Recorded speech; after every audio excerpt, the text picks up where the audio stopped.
Me da gusto saludarlos a todos ustedes, hermanos. Gracias a Dios que podemos congregarnos en esta tarde y celebrar todos juntos las bendiciones que Dios nos ha dado abundantemente y sin ningún reproche. Bueno, quiero por favor pedirles que abran sus Biblias en la carta a los Hebreos, Hebreos capítulo 6, versículos 1 al 8. Hebreos capítulo 6, versículo 1 al 8. Vamos a un pasaje que es difícil, un texto que ha sido materia de discusión desde hace mucho tiempo y que representa pues sí, representa una dificultad para todo intérprete, para todo lector, para todo expositor de la Sagrada Escritura. Vamos allá entonces, Hebreos capítulo 6. El tema que quiero compartir con ustedes es los riesgos de la pereza, y vamos a ver lo que el escritor de esta carta enseña a la iglesia. Hebreos capítulo 6, permítame leer los 8 versos para usted. Puede usted escuchar la lectura o seguirla en su Biblia. Por tanto, dejando ya los rudimentos de la doctrina de Cristo, vamos adelante a la perfección, no echando otra vez el fundamento del arrepentimiento de obras muertas, de la fe en Dios, de la doctrina de los bautismos, de la imposición de manos, de la resurrección de los muertos y del juicio eterno. Y eso haremos, si Dios en verdad lo permite. Porque es imposible que los que una vez fueron iluminados y gustaron del don celestial y fueron hechos partícipes del Espíritu Santo, y asimismo gustaron de la buena palabra de Dios y los poderes del siglo venidero, y recayeron, sean otra vez renovados para arrepentimiento, crucificando de nuevo para sí mismos al Hijo de Dios y exponiéndole al vituperio.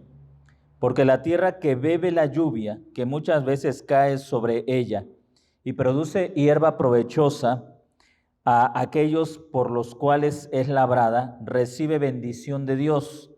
Pero la que produce espinos y abrojos es reprobada, está próxima a ser maldecida y su fin es el ser quemada. Hasta ahí la lectura de la palabra de Dios.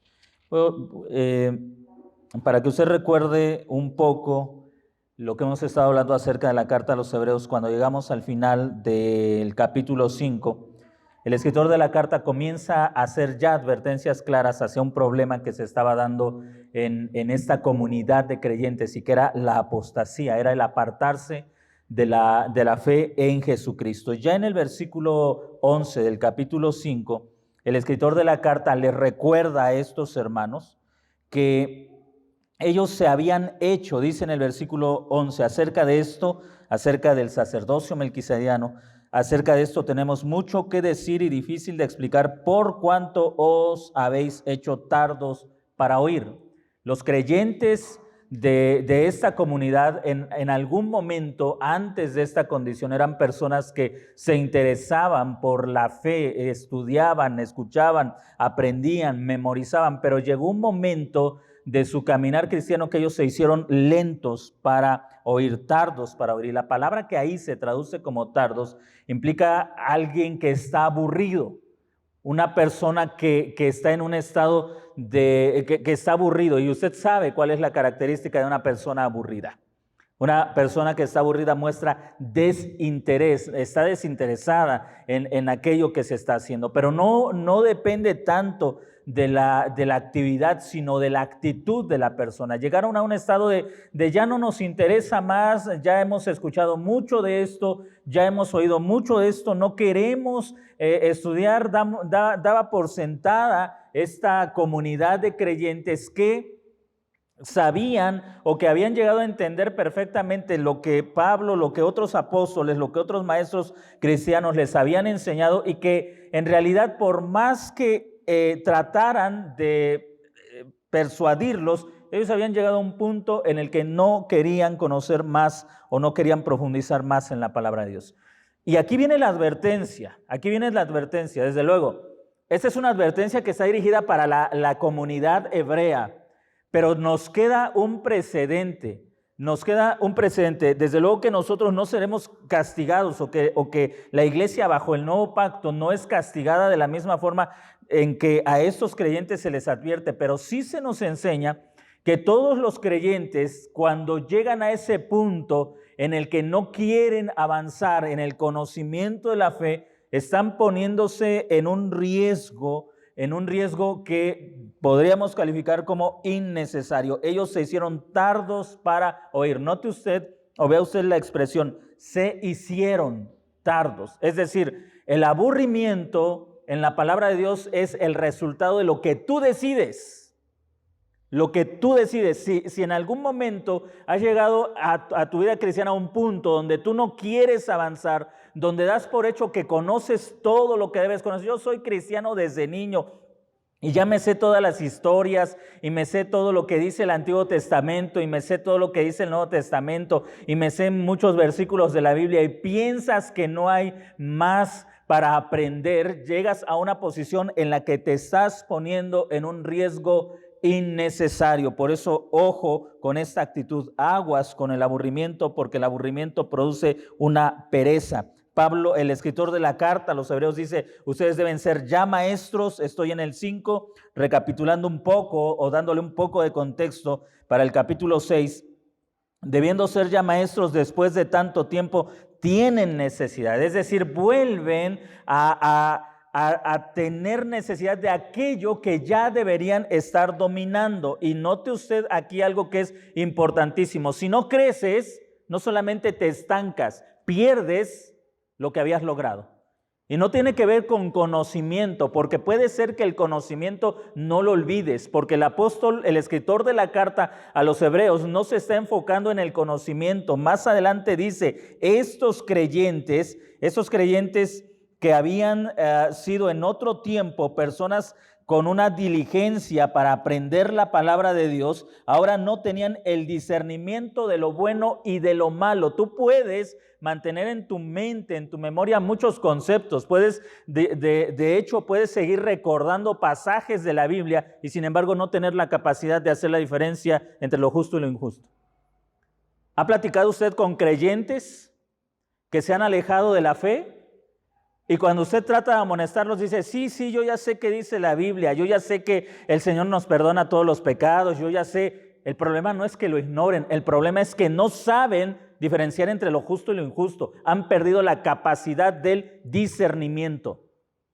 Entonces la pereza espiritual no tiene que ver con que a ti se te olvide lo que ya sabes, sino con que pierdas la capacidad de distinguir entre lo bueno y lo malo.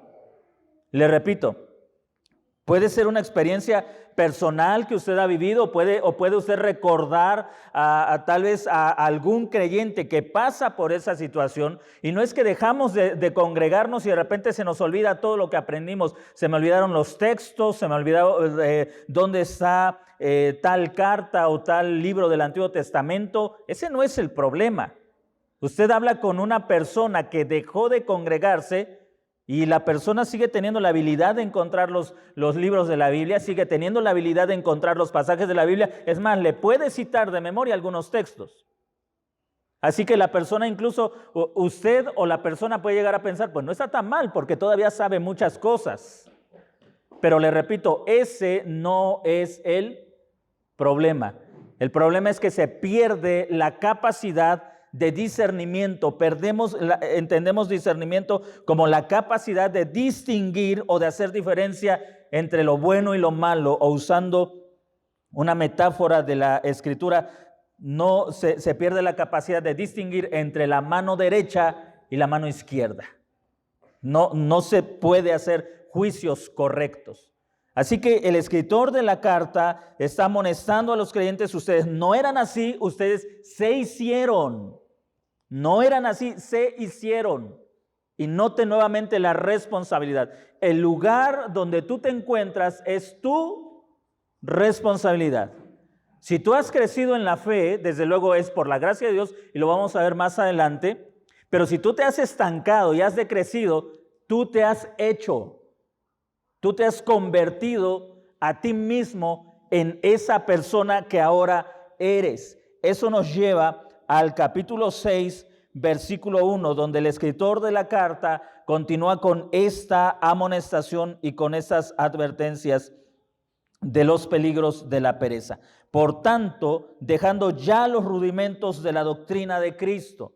Ahora, lo que está haciendo el escritor de esta carta, a diferencia de lo que vamos a ver en otras cartas, si pensamos, hermanos, que la carta a los hebreos está ubicada en una fecha probable entre el 64 y el 66, entonces vemos la urgencia del escritor de por qué intenta sacarlo rápido de esa condición. ¿Por qué? Porque el juicio de Jerusalén está cerca y es importantísimo que ellos despierten de ese letargo, de esa condición.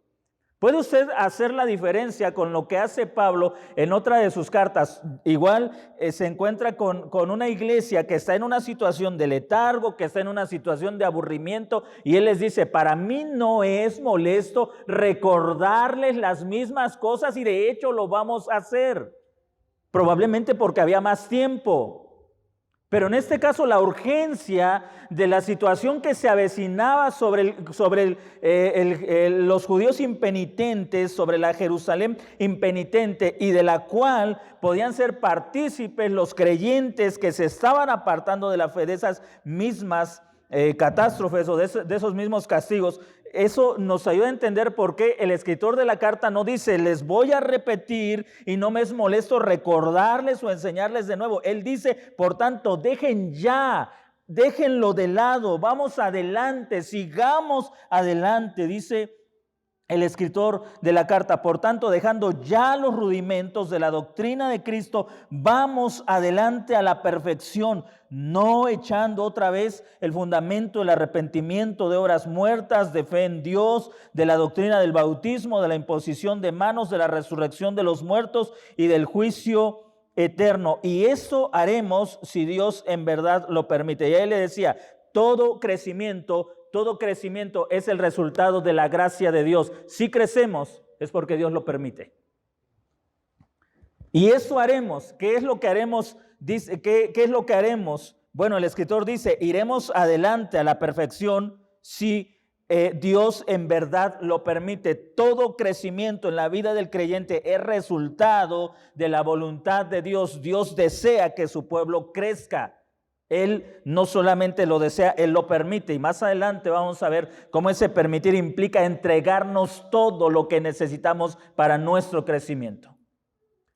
Así que si usted ha llegado a un punto de aburrimiento espiritual, si usted ve su Biblia y dice: ya me la sé por completo, ya no tiene usted un ansia por leer, por aprender, por conocer, por profundizar más, usted está en un punto demasiado riesgoso para su vida. Regresando entonces a la carta, el escritor los impulsa, los anima, los exhorta, los desafía, los está empujando, les dice: dejemos ya los rudimentos de la doctrina de Cristo. Ahora, aquí hay algo bien importante, porque me parece que estos rudimentos de la vida cristiana no se refiere a lo que algunos llaman el ABC de la salvación, o las 4 leyes espirituales, o el puente, o el camino de Romanos, o algunas doctrinas fundamentales. Creo que el escritor, por el contexto de la carta a los hebreos, está llamando doctrinas elementales al Antiguo Testamento. ¿Por qué? Porque el Antiguo Testamento fue una preparación para la venida de Jesús. Entonces, cuando usted lee completamente la carta a los hebreos, usted se va a dar cuenta que el escritor de la carta está refutando una y otra vez que el Antiguo, o más bien está mostrando una y otra vez que el Antiguo Testamento se cumple perfectamente en la persona de Jesús.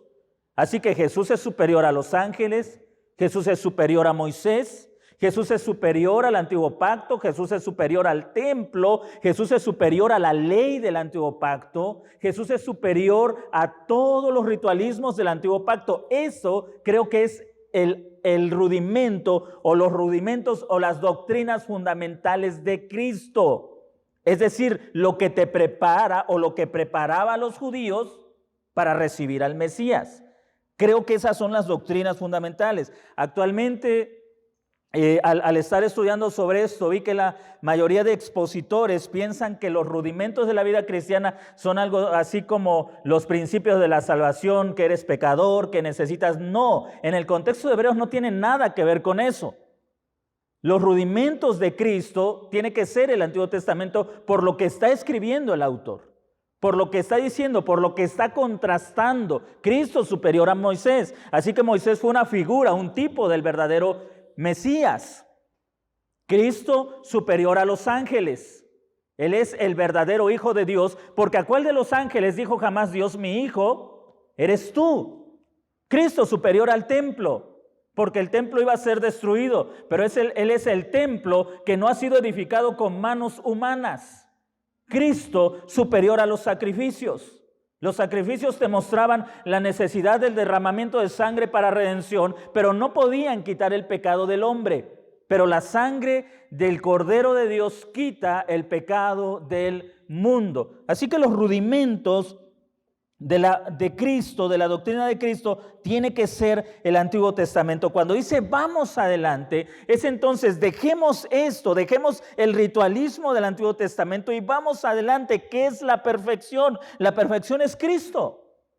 Así que pasemos de lo imperfecto, de lo que es perecedero, de lo que va a pasar, y más adelante en Hebreos capítulo 8 y Hebreos capítulo 10, el escritor de la carta señala que ese pacto antiguo está por desaparecer, pronto a desaparecer. Así que vamos a dejar lo que es pasajero, lo que es temporal, lo que es imperfecto, y vamos a la perfección. La perfección es Cristo. El Antiguo Testamento tiene que conducirte a Cristo. El Antiguo Testamento, todo el ritualismo del Antiguo Testamento tiene que decirte, tiene que enseñarte que hay alguien mejor que Moisés, mejor que el templo, mejor que Aarón, mejor que la ley, mejor que los sacrificios.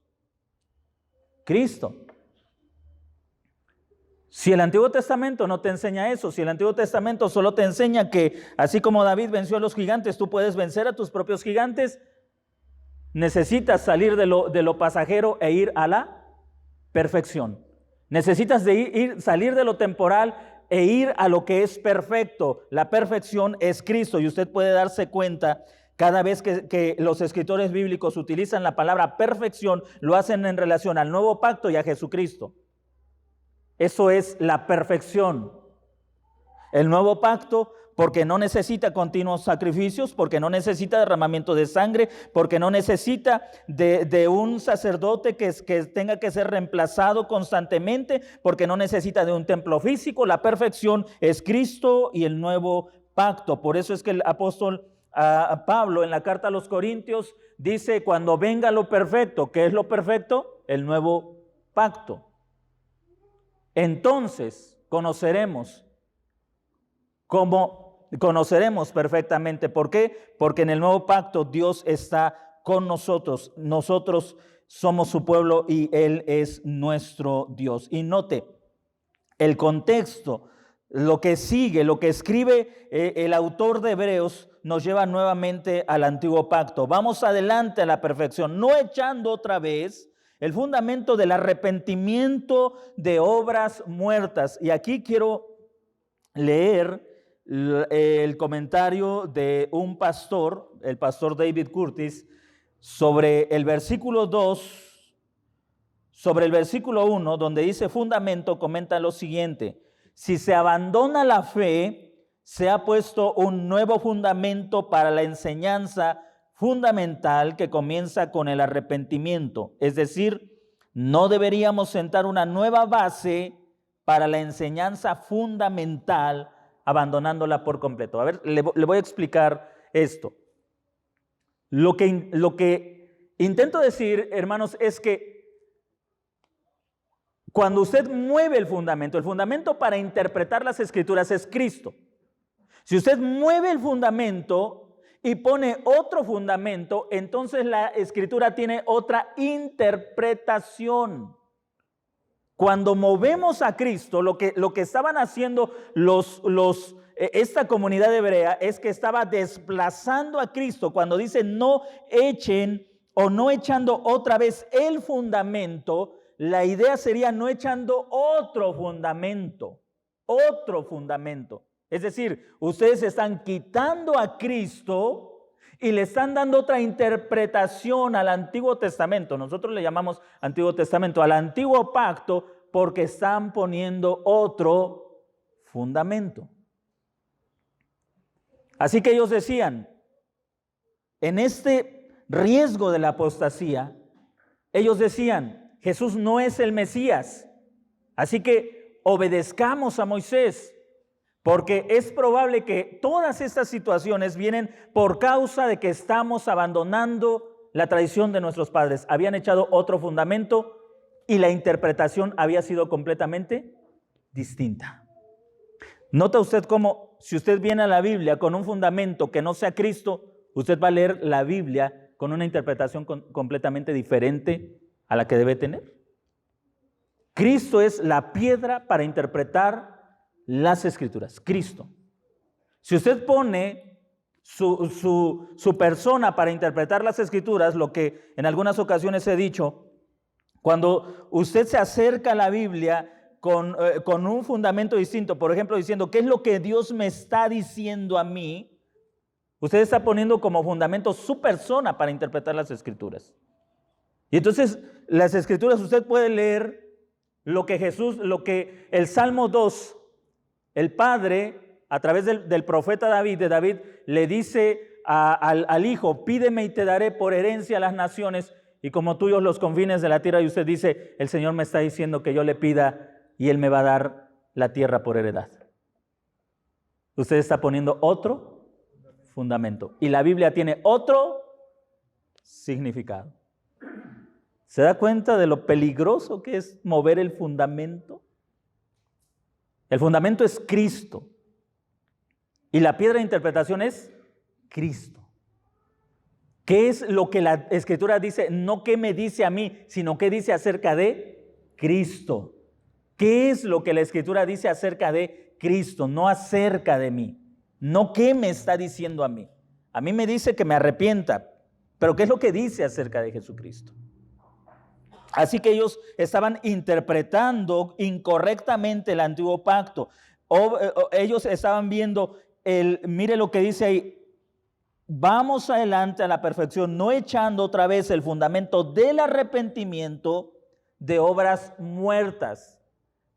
Arrepentimiento, es decir, no tengan necesidad de que les explique de nuevo porque tienen que arrepentirse de las obras muertas del antiguo pacto. Tenían que arrepentirse, sí, porque ahora había venido la plenitud o el cumplimiento que es Cristo, de la fe en Dios. El antiguo pacto te conduce veladamente a Cristo.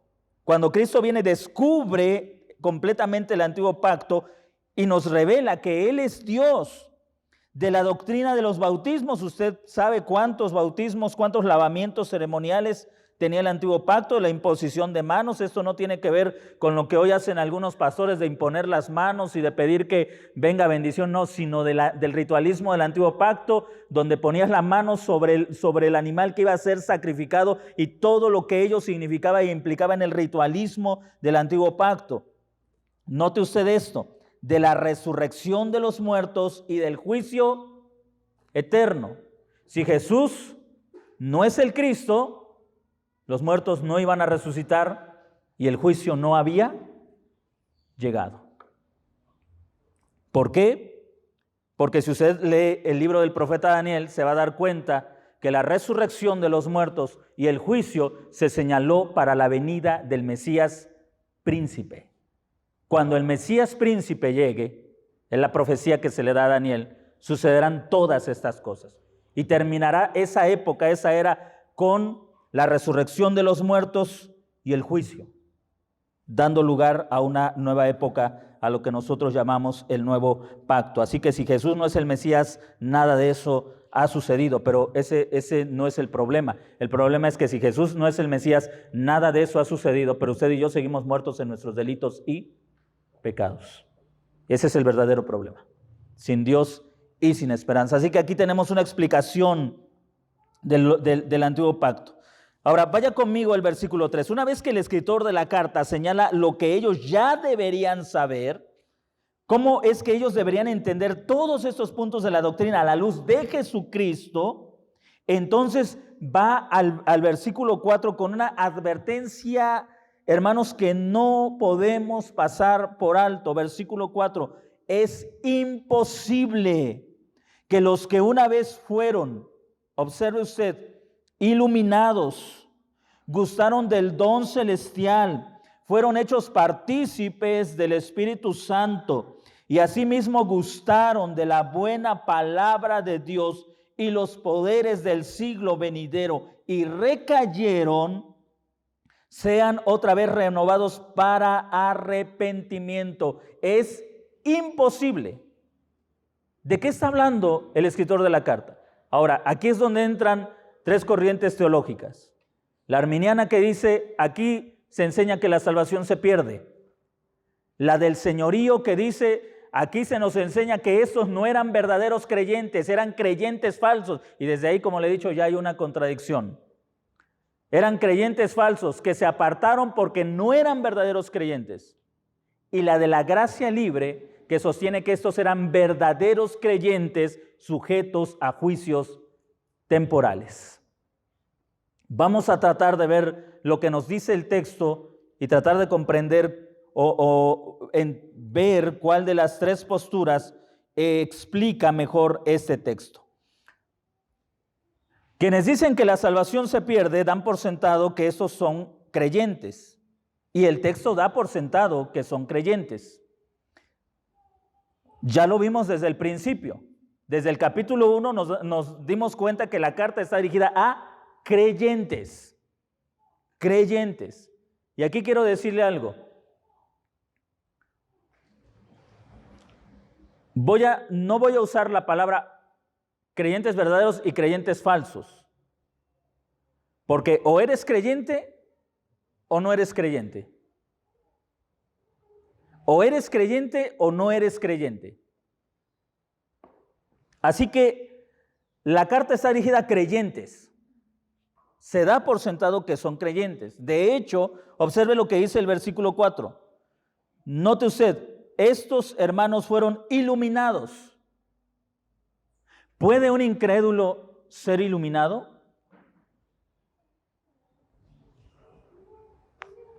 Segunda Corintios capítulo 4, si no me equivoco, Segunda Corintios capítulo 4, acompáñenme allá.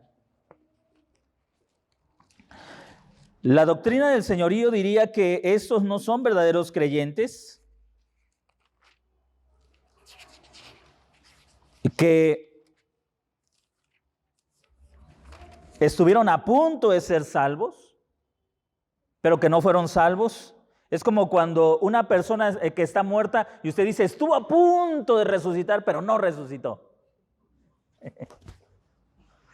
Si estás vivo, estás vivo, y si estás muerto, estás muerto. Entonces no hay algo así como, estuvo a punto de ser salvo, pero no fue salvo. Como tampoco hay, estuvo a punto de resucitar y no resucitó. Observe lo que dice la segunda carta del apóstol Pablo a los Corintios en el capítulo 4, versículo 3.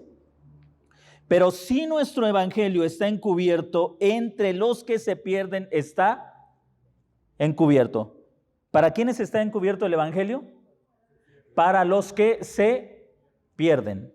Versículo 4. En los cuales el Dios de este siglo cegó el entendimiento de los incrédulos para que no les resplandezca la luz del evangelio de la gloria de Cristo, el cual es la imagen de Dios. Porque no nos predicamos a nosotros mismos, sino a Jesucristo como Señor y a nosotros como vuestros siervos por amor de Jesús. Porque Dios, note, que mandó que de las tinieblas resplandeciese la luz, es el que resplandeció en vuestros corazones para iluminación del conocimiento de la gloria de Dios en la faz de Jesucristo. ¿Quiénes son los iluminados? Los creyentes. ¿Hay incrédulos iluminados? Según la Escritura, no. Según la teología de la teología del señorío, sí. Hay creyentes, hay inconversos iluminados, pero eso es una contradicción con la Escritura. Y ahí es donde le repito, valoramos mucho el trabajo de hombres como Washer, como MacArthur, pero en su insistencia de una posición teológica tan rígida, pasan por alto lo que la Escritura dice con tanta claridad. No puede haber incrédulos iluminados. Los únicos iluminados son creyentes, y estos son verdaderos creyentes. Así que creo que aquí no es nuestra posición contra los de ellos, sino más bien la Biblia contra lo que ellos dicen. Pablo es muy claro. Los incrédulos están cegados. Están cegados. No es que estén viendo un poquitito de luz, están cegados. Los iluminados son los creyentes. Y eso es lo que dice Pablo tan claramente. Pero Dios, que en la creación dijo, sea la luz, es el que a ustedes también los ha llamado a esta iluminación. Es Dios resplandeciendo en nuestras vidas. ¿Sabe por qué usted y yo somos iluminados? Porque Dios resplandeció en nosotros, y eso no hay manera de apagarlo. Así que vamos a ver por qué es tan importante esta amonestación hacia estos que son creyentes, El escritor de la carta los identifica como creyentes. Regresando a Hebreos capítulo 6, versículo 4, dice primero que son iluminados. Y no puede haber incrédulos que estén iluminados según la propia Escritura. Los iluminados son creyentes. Luego gustaron del don celestial. Y aquí un escritor dice, si no me equivoco, MacArthur en su Biblia comentada dice, gustaron, es decir, probaron un poco, pero dejaron. Eso es incorrecto. Cada vez que se utiliza la palabra gustar, significa participar de algo naturalmente. Por ejemplo, cuando los judíos estaban persiguiendo a Pablo, ellos hicieron un voto y dijeron, no gustaremos comida hasta que matemos a Pablo. ¿Qué significaba no gustar comida? No vamos a meter el dedo y a probar comida, nada más no las vamos a comer bien, pero no vamos a gustar comida. Están diciendo eso, no vamos a probar nada, no vamos a comer nada hasta que matemos a Pablo. Más adelante en la carta a los Hebreos, el propio escritor dice que Jesús gustó la muerte. Si según como MacArthur y los de la postura del señorío, gustar significa probar, pero no abrazar, no hacer lo tuyo, entonces Jesús no murió, aparentó morir, gustó de la muerte. En otras palabras, fingió su muerte. ¿Se da cuenta hasta dónde sesgar una interpretación por mantener una postura teológica puede meterte en problemas teológicos mucho más graves de lo que quieres sostener? Porque entonces diríamos, si Jesús no murió, todo esto es un engaño. Si Él solo gustó la muerte, es decir, si Él solamente se desmayó, fingió su muerte o aparentó morir, entonces todo esto es una mentira. Todo esto es un engaño. Gustar la muerte significa que Él murió, y cuando mueres te mueres, ¿verdad? Cuando no existe eso de está medio muerto. Si estás muerto, no estás vivo, y si estás vivo, no estás muerto. Porque son términos absolutos. Si mueres no vives, y si vives no mueres. Así que ellos gustaron del don celestial, es decir, participaron del don celestial, y que se especifica con claridad en la siguiente línea: fueron hechos partícipes del Espíritu Santo. Es decir, disfrutaron la presencia del Espíritu Santo. No es que lo probaron, no es que lo acariciaron, es que el Espíritu Santo vino a habitar en ellos. Fueron participantes del don celestial, y asimismo gustaron de la buena palabra de Dios y los poderes del siglo venidero. Note usted cómo estos creyentes aún miraban hacia adelante. ¿Cuáles son los poderes del siglo venidero? Pues la plenitud del nuevo pacto en el que nosotros vivimos. Ahora, creo que esto, ayer en la clase lo explicaba, esto nos recuerda a la experiencia de Israel en el desierto. Si usted ha leído el libro de Números, ¿han leído el libro de Números? Les recomiendo que lean el libro de los Números. Hay una experiencia de Israel en el desierto. Cuando ellos salen de Egipto y van caminando en esas marchas por el desierto, llega un momento en el que ellos comienzan a quejarse y comienzan a recordar. Nosotros teníamos carne, teníamos ollas de carne en Egipto y comíamos abundantemente y disfrutábamos de eso. Mire, esto es realmente triste, porque incluso el apóstol Pablo y luego el escritor de la carta a los hebreos nos recuerda lo fácil que somos nosotros de extraviarnos en lo que es mejor y conformarnos con lo que es secundario. A veces enfocamos nuestra vista tanto en las cosas materiales y olvidamos en qué época estamos viviendo. Es decir, llego a menospreciar la verdad de que he sido reconciliado con Dios, que Dios es nuestro Padre, que Él está con nosotros. Y entonces comienzo a valorar mi vida o incluso mi experiencia cristiana sobre la base de las cosas materiales. No tengo esto, me falta aquello, no tengo lo otro, mejor quisiera tener esto más y comenzamos a valorar nuestra vida por lo que tenemos o lo que nos hace falta y no sobre la posición o la reconciliación que tenemos con Dios a través de Jesucristo. A esta comunidad, a estos israelitas que habían salido de Egipto, les importaba poco que Dios los hubiera rescatado, que los hubiera llamado como suyos, que les hubiera dicho, los llevo a una tierra donde disfrutarán abundantemente de mi bendición. Les resultaba poco. Ellos querían las ollas llenas de carne que nunca comieron en Egipto, porque eran esclavos. ¿Se da cuenta cómo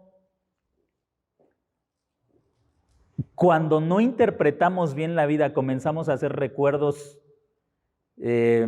fantasiosos? Cosas que no son reales se empiezan a generar en nuestra cabeza. Yo me acuerdo que antes me iba mejor, y si tuviera una máquina del tiempo y llegáramos a ese tiempo, igual nos quejábamos como ahora. Pero el pasado siempre ha sido mejor, ¿no es cierto? El pasado siempre ha sido mejor. Y esa gente estaba recordando cosas que no vivieron, experiencias que no tuvieron, y simplemente menospreciaron la riqueza de lo que Dios les estaba dando al sacarlos de Egipto. Y se estaban quejando, y Dios se enoja con ellos y dice: voy a castigar a esta generación glotona que no piensa en otra cosa más que en comer. Y cuando yo estaba leyendo el texto pensé, Dios, con qué facilidad se extravía nuestra mente, ¿no? Y relacionamos el bienestar con la capacidad de comprar, con la capacidad de comer. Si puedo pagarme una buena comida, estoy contento, estoy feliz. Si puedo comprarme esto, estoy contento, me siento satisfecho. Si no puedo hacerlo, entonces me veo en serios problemas. Qué fácil puede ser para cualquiera de nosotros perder de vista lo que realmente es importante y concentrarnos en lo que es secundario. ¿No Dios les había prometido una tierra que fluye leche y miel? ¿En la que no serían esclavos? ¿En la que sembrarían sus viñas y comerían del fruto de la viña? Cuando en Egipto, si llegaban a cultivar algo, no era para ellos, sino para sus amos. Edificaban casas que nunca iban a habitar, porque las estaban construyendo para otros, y Dios les dijo: los voy a llevar a una tierra donde ni siquiera van a edificar casas. Voy a llevarlos a una tierra donde ya hay casas edificadas que ustedes no construyeron, que ustedes no se cansaron, que ustedes no pagaron, y yo se las voy a dar a ustedes. Pero ellos menospreciaron toda esa bondad, toda esa misericordia de Dios por algo que en su mente estaba siendo reinterpretado. Yo quiero entonces que usted aprenda algo. La forma en que vives depende más de la interpretación que tú le das a esas circunstancias que de lo que en realidad estás viviendo. la manera en que tú estás interpretando tu vida, si tú la estás interpretando a la luz del Evangelio, eso va a tener sentido. Si tú la estás interpretando como el resto de la gente sin Cristo interpreta la vida, pues igual te vas a meter en una espiral de angustia, de aflicción, de tristeza, de desesperación. Si tú interpretas tus circunstancias a la luz del Evangelio, vas a encontrar mucho sentido a lo que estás pasando. Y déjeme decirle algo, esto no se trata de frases. No se trata de frases. Recuerdo cuando un pastor nuestro, en una ocasión estábamos platicando y él me decía, voy a parafrasear sus palabras, no recuerdo exactamente, pero él me decía que a veces llegamos al absurdo en tanto lenguaje cristiano, pero poca comprensión de las cosas.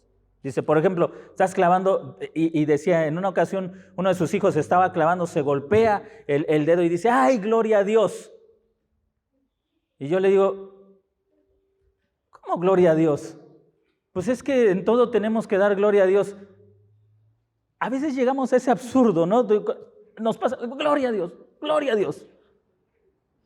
Lo que intento que usted entienda, cuando digo que vivamos a la luz del Evangelio, no significa que cada cosa que usted tiene, usted diga, gloria a Dios, sino que realmente su mente aprenda a percibir las cosas de la manera en que debe percibirlas, para que aún sin que salga un gloria a Dios, porque yo no sé por qué alguien tendría que decir gloria a Dios cuando se golpea la mano, cuando lo más lógico es decir, ¡ouch! ¿No? Pero en esa jerga cristiana, que a veces tapizamos de cristianismo hermanos, lo que a veces ni siquiera hemos llegado a entender, no nos damos cuenta que la vida no se trata de cuántos gloria a Dios andes gritando por la calle, sino de la manera que tienes para interpretar las cosas que estás viviendo. Eso es lo que está haciendo el escritor de la carta, y esa es la reprensión. Estos hombres que salieron de Egipto y que se conducían a Israel, a la tierra prometida, la tierra que Dios había jurado a los padres, fueron incapaces de interpretar esas circunstancias a la luz del pacto que Dios había hecho con los patriarcas. No pudieron entenderlo así. Por eso no pudieron ver que eso era parte de una transición a la tierra, al lugar que Dios les había prometido. Como tampoco la iglesia del primer siglo, si usted se da cuenta, en cada una de las cartas, principalmente de Pablo, hay una advertencia contra la apostasía. Y note usted, si como sabemos, Jesús muere en el 30, 33 y Jerusalén es destruido en el 70, tenemos aproximadamente un periodo de 40 años, los mismos 40 años que Israel vagó en el desierto, 40 años de transición entre la resurrección, muerte, resurrección, ascensión de Jesucristo y la destrucción de Jerusalén. Por eso es que los escritores de la Biblia encuentran esa analogía y dicen, ustedes están en la misma circunstancia. 40 años de salir de Egipto y entrar a la tierra prometida, 40 años de que vino el segundo Moisés y comenzó ese éxodo, pero ahora no los va a meter a una tierra física, ahora los va a introducir al reino de Dios. Pero hubo un tiempo de transición, 40 años. Y en esos 40 años, al igual que en el desierto hubo apostasía, en el desierto hubo apostasía, en la generación de la iglesia del primer siglo hubo apostasía también. ¿Por qué? Porque a veces somos incapaces de interpretar lo que estamos viviendo a la luz de la revelación de la palabra de Dios. Interpretamos según nuestras circunstancias.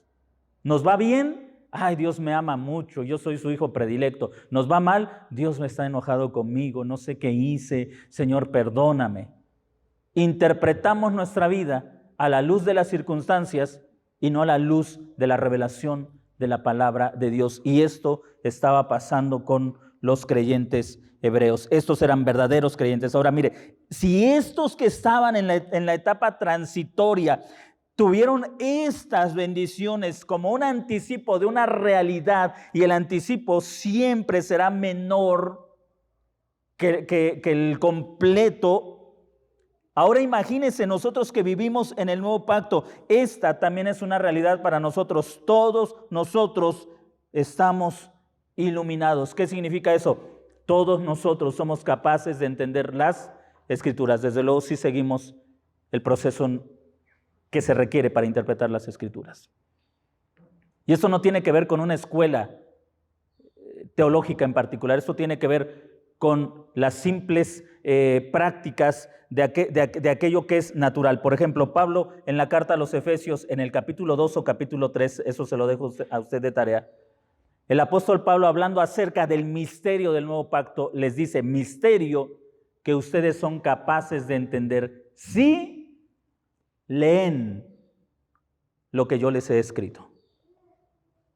Así que cualquiera de nosotros es capaz de entender la Escritura si ¿qué? Si leemos. ¿Por qué no entendemos? Porque no leemos o porque leemos mal. Porque no tenemos esa hambre por conocer mejor el llamado que tenemos en Cristo Jesús. Porque lo único que nos han dicho es que la esencia del cristianismo es que eres llamado a ser salvo de la condenación eterna. Así que si ya no voy al infierno, ¿para qué me preocupo de todo lo demás acá? O más bien, me preocupo de lo demás acá. Total, ya sé que no me voy a ir al infierno. Mi futuro lejano ya está asegurado. Así que me preocupo de las cosas de acá y no me intereso por leer, por conocer, por aprender, por dominar mejor las Escrituras. ¿Se ha dado cuenta? Esto lo decía en una clase. Le decía a un grupo de hermanos, me estaban haciendo unas preguntas un poquito tendenciosas, y le decía a estos hermanos que me hacían las preguntas. En una ocasión estaba dando hablando sobre un tema escatológico, y unas personas que no estaban de acuerdo con lo que yo estaba exponiendo me dijeron: pero es que nosotros creemos esto y esto. Y yo les dije: como eso lo hago en cualquier lugar. ¿Cuántas veces han leído Apocalipsis? ¿Sabe cuál fue la respuesta? Silencio.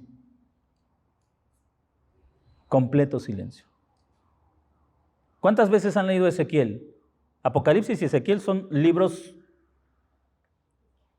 escatológicos y pareciera Apocalipsis, muchos eruditos lo ven como una interpretación de Ezequiel, es decir, el Apocalipsis es simplemente el comentario sobre Ezequiel.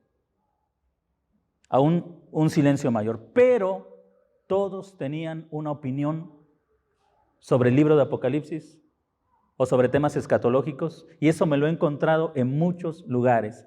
No conocemos la Biblia, pero tenemos opiniones sobre cosas que no hemos estudiado. No conocemos las Escrituras, pero tenemos opiniones sobre cosas que no hemos estudiado. Eso es lo triste, porque habla de esa pereza espiritual en los creyentes. Habla de ese aburrimiento, habla de esa indiferencia hacia la Escritura, habla de esa pereza en la que la iglesia ha caído, y esa pereza nos lleva a no solamente a no disfrutar de aquello a lo que hemos sido llamados, sino también a ponernos en una posición de riesgo. Estos son verdaderos creyentes, como usted y yo lo somos. Estos fueron iluminados. Usted y yo, como creyentes, somos iluminados. ¿Qué significa? Que usted puede acercarse a las Escrituras, y si se toma un tiempo considerable para leerlas, con la calma, con el detenimiento, investigar, profundizar, usted la va a entender, porque la Escritura nos fue dada para poderla entender. Incluso si usted lee Apocalipsis, usted se va a dar cuenta que Apocalipsis es la revelación que Dios dio a su Hijo, o que dio a los profetas por medio de su Hijo. Así que Apocalipsis, ¿qué es? Revelación. Si usted lee Apocalipsis y termina más confundido, usted no está entendiendo el propósito de Apocalipsis, porque Apocalipsis es revelación. Es hacer claro lo que está oculto, es desvelar lo que está oscuro. Usted debe acercarse a las Escrituras. Usted tiene que acercarse a las Escrituras. ¿Por qué? Porque usted ha sido iluminado, usted ha nacido de nuevo, usted participa de la presencia de Dios con usted, gustaron del don celestial, participan del Espíritu Santo, participan de la buena palabra de Dios. Ahora nosotros no participamos de los poderes del siglo venidero, porque el siglo venidero ha llegado.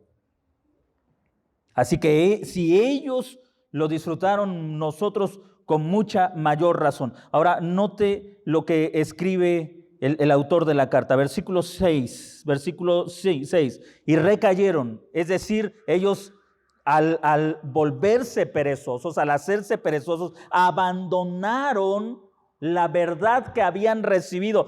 ¿Qué significa recaer? Volver al ritualismo del antiguo pacto. Ellos recayeron, abandonaron la realidad de Jesucristo, la perfección de Jesucristo, para regresarse a lo imperfecto, a lo temporal, a lo que estaba pronto para desaparecer. Recayeron. Dice, es imposible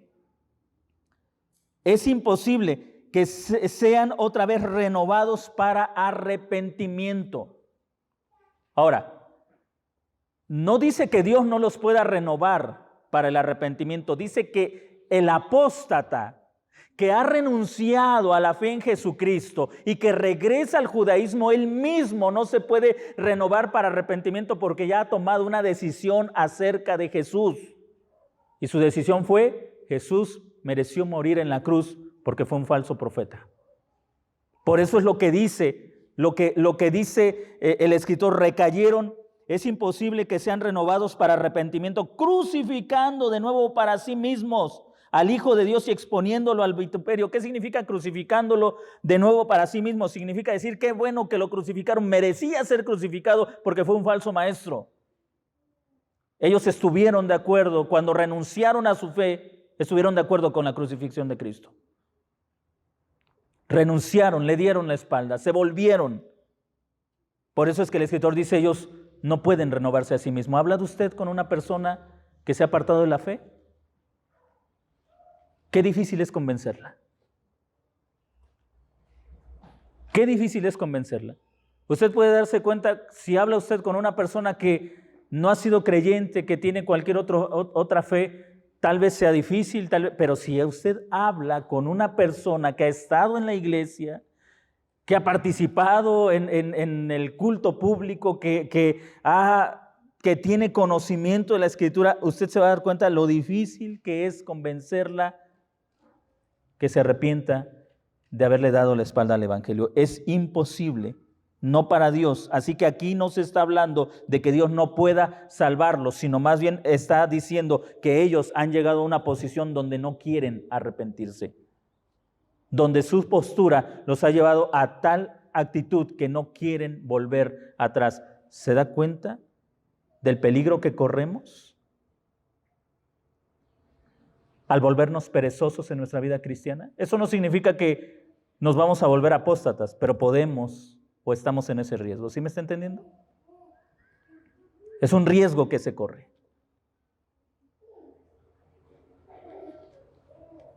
Le repito, hable con cualquier persona que ha estado en la congregación, en cualquier congregación. Y mire cómo a veces hay amargura, hay una distorsión de la realidad. Dios me falló, Dios no me escuchó, estoy decepcionado del cristianismo, estoy decepcionado de la iglesia, todos son iguales. Todas las iglesias son iguales, todos los pastores son unos mentirosos, los según muy hermanos, pero bien hipócritas. Y usted se va a dar cuenta hasta dónde el corazón humano es capaz de volverse tan duro cuando comienza como un simple aburrimiento. Algo que parece inofensivo, inocente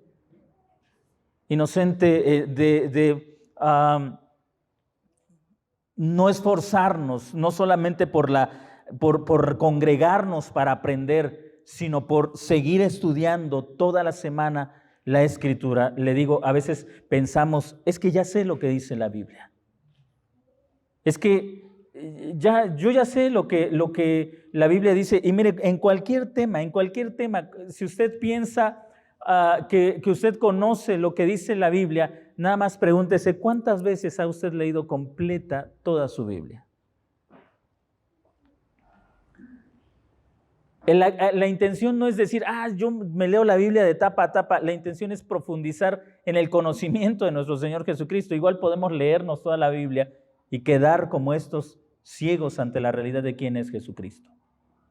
Ahora mire, después de esto, de esta advertencia, el escritor de la carta pasa a una metáfora, porque la tierra que bebe la lluvia, es decir, así de generoso es Dios con su pueblo, les ha dado todo lo que necesitan para que sean productivos, para que den fruto, como cuando la tierra recibe la lluvia, que muchas veces o que repetidamente cae sobre ella. ¿Qué pasa cuando comienza a llover? ¿Qué le pasa a la tierra cuando comienza a caer esa agua? Inmediatamente comienza a producir hierba. Y desde luego, si se ha sembrado semilla, va a dar fruto. Note usted esto. Y produce hierba provechosa a aquellos por los cuales es labrada, recibe bendición de Dios. ¿Cuál es el propósito de aprender, de profundizar en la palabra de Dios? Que tu vida sea provechosa, productiva. Si tú estudias la Biblia, pero no eres productivo, no estás rindiendo el fruto que debes recibir. Es decir, cada que voy a las Escrituras, yo entiendo que como hijo de Dios estoy iluminado, la presencia de Dios está conmigo, y entonces me acerco a la Escritura con la plena certeza de que voy a recibir la bendición de Dios que se va a traducir en fruto hacia otros. Pero si yo me estoy acercando a la Biblia y el leerla, el leer en casa, el venir a la congregación, no se traduce en una vida provechosa, note usted la siguiente parte. Pero la que produce espinos, es decir, si no produces una cosa, produces otra. Si la tierra no produce hierba provechosa, produce espinos. Pero de que produce algo, produce algo. Pero la que produce espinos y abrojos es reprobada, está próxima a ser maldecida y su fin es el ser quemada. Ahora, aquí no está hablando de condenación eterna, está hablando de juicio temporal. ¿Cómo lo sabemos? La palabra próxima, melo en griego, algo que está a punto de pasar. ¿Qué es lo que está diciendo el escritor? Él se está refiriendo al juicio de la destrucción de Jerusalén. Si ustedes, hermanos, no se apartan, si no regresan a la verdad y se apartan de la apostasía en la que han caído, corren el riesgo de ser castigados con todos los impenitentes que nunca han creído en Dios y de sufrir sus mismos juicios. No condenación eterna, pero sí juicio temporal. Alguien, un comentarista decía con mucha razón, al parecer lo que tenía en mente el escritor es que aquellos creyentes que se habían apartado habían sido señalados por Dios para ser castigados y de esa manera, o para ser reprendidos y de esa manera sacarlos de la apostasía. Porque, le repito, usted puede darse cuenta, cuando un corazón se ha endurecido, no hay palabra que lo pueda convencer, sino solamente la mano de Dios trayéndolo por un juicio que le haga volver a la fe en Cristo. Estos no pierden su salvación. Pero, ¿qué necesidad hay de sufrimientos de los cuales Cristo en la cruz ya nos ha librado? ¿Qué necesidad hay de dolores por los cuales el Hijo de Dios padeció para que nosotros ya no pasáramos por ellos? Es decir, cuando nosotros caemos en esa pereza, nos acercamos lentamente y peligrosamente a una posición en la que vamos a sufrir algunos sufrimientos o algunas situaciones que son innecesarias. Innecesarias, ¿sabe por qué? Porque en la metáfora de la tierra hemos recibido la lluvia abundante. En la metáfora de la tierra hemos recibido la lluvia abundante de parte de Dios. En ese sentido, si nosotros hemos recibido todas las bendiciones de parte de Dios para ser provechosos, para ser productivos, ¿qué razón habría en buscar juicios para los cuales no tendríamos que pasar? Así que la vida cristiana, al final, hermanos, requiere esfuerzo. Tú sabes que el Señor te ha dado ya la redención en Jesucristo. Tú sabes que tienes la salvación en Él. Y la responsabilidad que tenemos es crecer en el conocimiento de la gracia de nuestro Señor Jesucristo. Si has llegado a un punto de tu vida de tu vida cristiana, si estás en un punto donde puedes percibir ese aburrimiento, no se trata de lo que pasa aquí en la congregación. No se trata de los cantos, de la música, de la reunión o de la convivencia. Se trata de lo que tú has decidido hacer con tu propia vida. Si tú ves en casa tu Biblia, la tomas y de repente sientes una pereza por abrirla, por leerla, por estudiarla, pero no sientes ninguna pereza por las redes sociales, por TikTok, por Face. Es un lugar a donde tú has querido llegar. Es el lugar donde tú quieres estar. ¿Cómo sales de esto? Mire, si estos que estaban en esa transición entre el Antiguo Pacto y en el Nuevo Pacto, note lo que dice el escritor de la carta en el verso 1. Avancemos pues o sigamos hacia adelante. ¿Cómo sales de eso? Tomando la responsabilidad y avanzando. Es decir, tú saliendo de tu aburrimiento. Cuando mis hijos estaban chiquitos, cuando eran unos niños, a veces decían, ya me aburrí o ya nos aburrimos. Y entonces les decíamos, pues hagan algo con su aburrimiento. Lean, jueguen, inventen, porque el aburrimiento es tu responsabilidad. Y si tú dices, ya me aburrí, entonces haz algo con tu aburrimiento. Profundiza en las Escrituras. Si ya la has leído de Génesis a Apocalipsis, ahora hazlo de otra manera. Hazlo estudiando el significado de las palabras. Aprende los idiomas de la Biblia. Estúdiala de otra manera. Profundiza. Lee algún otro libro que te ayude a entenderla mejor. Haz algo con tu aburrimiento.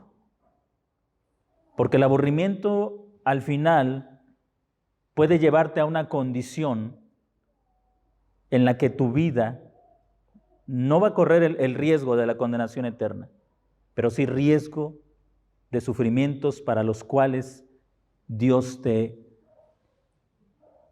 ha alejado. En otras palabras, Dios no nos ha llamado a pasar los sufrimientos de la gente incrédula. Dios nos ha llamado a disfrutar de su presencia.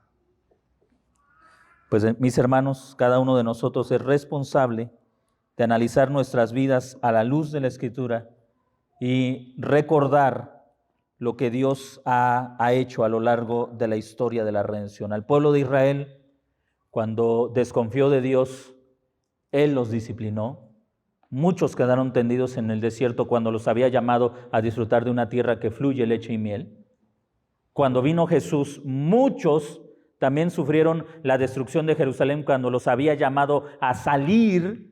Y ahí lo tenemos en Mateo 24, cuando vean a la ciudad rodeada de ejércitos, huyan porque la destrucción ha llegado. ¿Cuántos creyentes pasaron por esos sufrimientos simplemente porque se aburrieron y no quisieron profundizar en la palabra del Señor? ¿Cuántos creyentes siguen pasando por sufrimientos que ya no deberían atravesar porque están aburridos?